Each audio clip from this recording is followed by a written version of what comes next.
नमस्कार, कोडवर्ड संवाद में आपका स्वागत है। हम लोगों की आवाज़ रमेश पटेल। देश में आर्थिक सुनामी के बीच राहुल गांधी की एक और भविष्यवाणी सच साबित हो रही है। रिजर्व बैंक ने 1 लाख करोड़ का सोना बेचा। झारखंड के मुख्यमंत्री हेमंत सोरेन की सरकार जनता के द्वार। अब ड्राइविंग लाइसेंस पंचायत में बनेगा और 5 रुपए का भरपेट भोजन। समय के साथ खबर पाने के लिए चैनल को सब्सक्राइब करें। नमस्कार, खबर विस्तार से। पिछले 12 साल से केंद्र की मोदी सरकार जिस तरह से अर्थव्यवस्था को चौपट किया, उसकी सुनामी अब दिखाई शुरू हो। लोकसभा में विपक्ष के नेता राहुल गांधी ने कहा था, देश में आर्थिक सुनामी आने वाली है, इसके लिए सरकार तैयार नहीं है। इसकी सबसे बड़ी मार आम जनता पर पड़ेगी, पूंजीपतियों को कुछ नहीं होने वाला है। इससे आश्चर्य नहीं होना चाहिए कि केंद्र की मोदी सरकार अब रिजर्व बैंक के माध्यम से देश की सोना बेच रही है।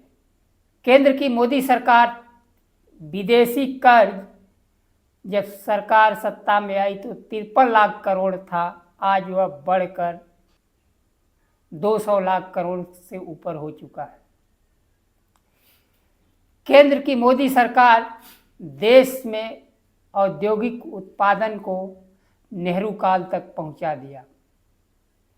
जितना नेहरू काल में भारत नव आज़ाद होकर उत्पादन करता था, आज विश्व गुरु मोदी की सरकार के कार्यकाल में उस स्तर पर उत्पादन पहुंच गया है। डॉलर के मुकाबले रुपए की कीमत लगातार गिर रही थी। इसे संभालने के लिए रिजर्व बैंक ने सोना बेचा। चंद्रशेखर सिंह की सरकार ने देश के सोना को गिरवी रखा था।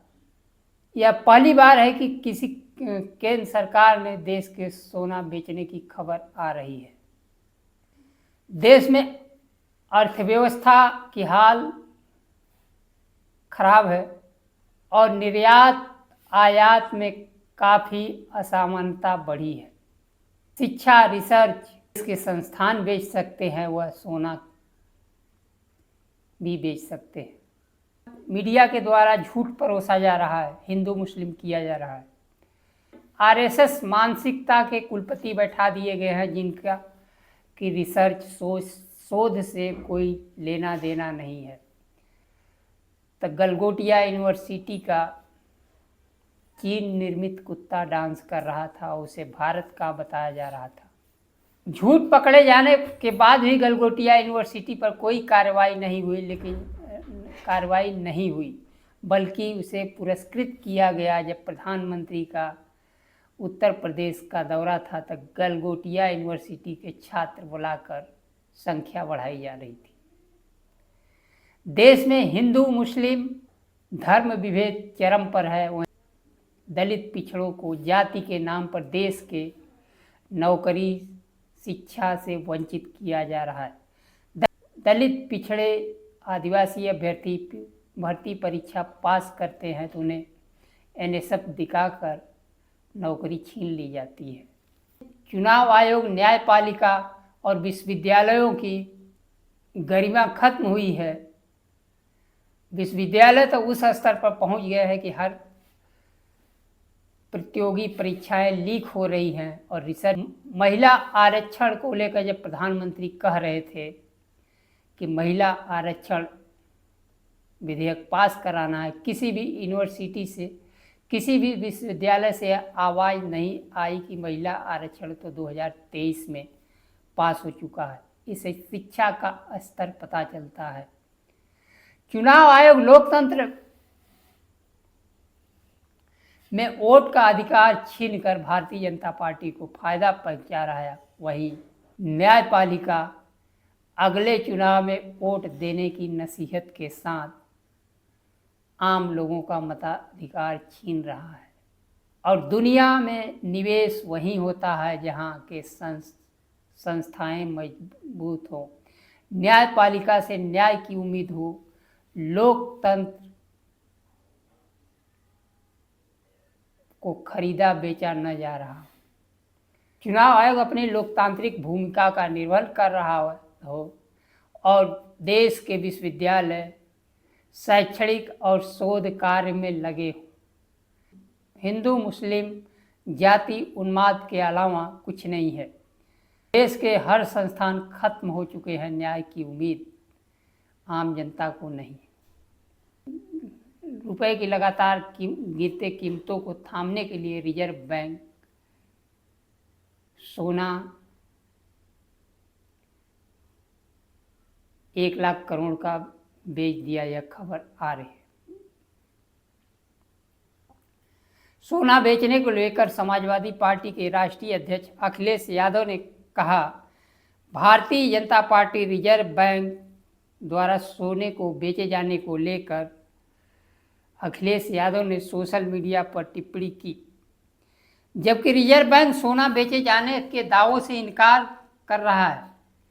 समाजवादी पार्टी प्रमुख ने सोशल मीडिया पर लिखा, भारतीय जनता पार्टी ने देश का स्वर्ण मान बेच दिया। अब देश की जनता को समझ में आया कि भारतीय जनता पार्टी और प्रधानमंत्री देश की जनता को सोना खरीदने से क्यों मना कर रहे थे, क्योंकि अगर सोना जनता के पास चला जाता तो ये बेचते कैसे। $5 ट्रिलियन की सुनहरी परत अब उतर चुकी है। इस समाचार के बाद डर कर अपने लाकर खोल रही है। लाकर सही सलामत तो है। जनता को समझ में आ गया कि भाजपाई भ्रष्टाचार ने देश की अर्थव्यवस्था को पूरी तरह खोखला कर दिया है। यही कारण है कि सरकार नौकरियां नहीं दे रही है। पेपर लीक और भर्ती परीक्षा लीक से करोड़ों छात्र अभिभावक का भविष्य अधर में लटक गया है और देश के प्रधानमंत्री शिक्षा मंत्री को अभी तक नहीं हटा पाए हैं। किस हद तक जाकर शिक्षा मंत्री को बचाया जाएगा? देश के संस्थानों की साख कब वापस लौटेगी? इन नाउम्मीदी के बीच झारखंड के मुख्यमंत्री हेमंत सोरेन की सरकार ने गरीबों, दलितों, पिछड़ों और मजदूरों के लिए कुछ सुखद खबर दे रहे हैं।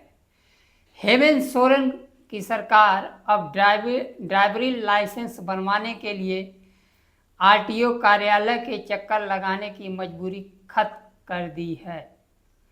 राज्य सरकार नई योजना के तहत हर पंचायत में विशेष कैंप लगाकर जिले के सभी पंचायतों में ग्रामीणों के ड्राइविंग लाइसेंस बनवाएगी। ग्रामीणों को शहरों और परिवहन कार्यालय जाना नहीं पड़ेगा। कैंप में आपके सभी दस्तावेज, आधार कार्ड, उम्र के प्रमाण पत्र, आवेदन फॉर्म जमा करने होंगे और वहीं बायोमेट्रिक व फोटो प्रक्रिया पूरी होगी। यह निर्देश मुख्यमंत्री हेमंत सोरेन ने परिवहन विभाग के समीक्षा बैठक में अधिकारियों को दिए। पंचायत स्तर पर कैंप लगाकर डीएल बनाने की व्यवस्था सुनिश्चित की जाए ताकि ग्रामीण क्षेत्रों को लोगों को सुविधा मिल सके। मुख्यमंत्री ने स्वास्थ्य विभाग की समीक्षा के दौरान कहा कि राज्य में खाली पड़े नर्सिंग स्टाफ और विशेषज्ञ चिकित्सकों के पदों को शीघ्र भरा जाए। राज्य में 7,000 के ऊपर नर्सिंग के पद खाली हैं। मुख्यमंत्री की सोच है ग्रामीण क्षेत्रों में बेहतर स्वास्थ्य सेवा दें। पूरी राज्य में ग्रामीण और शहरी क्षेत्रों में अलग अलग कार्य योजना बनाने का निर्देश दिए। Cancer, heart attack, brain stroke, sugar आदि से संबंधित आपातकालीन सेवाओं का अलग व्यवस्था बनाए। राज्य सरकार द्वारा राज्य में आबुआ दवाखाना स्थापित की जाने की भी घोषणा हुई। एकीकृत औषधि केंद्र होगा। आबुआ दवाखाना से ग्रामीण जनता को एलोपैथिक, आयुर्वेदिक, होम्योपैथिक, यूनानी दवाओं कई स्थान पर निःशुल्क उपलब्ध की जाएगी।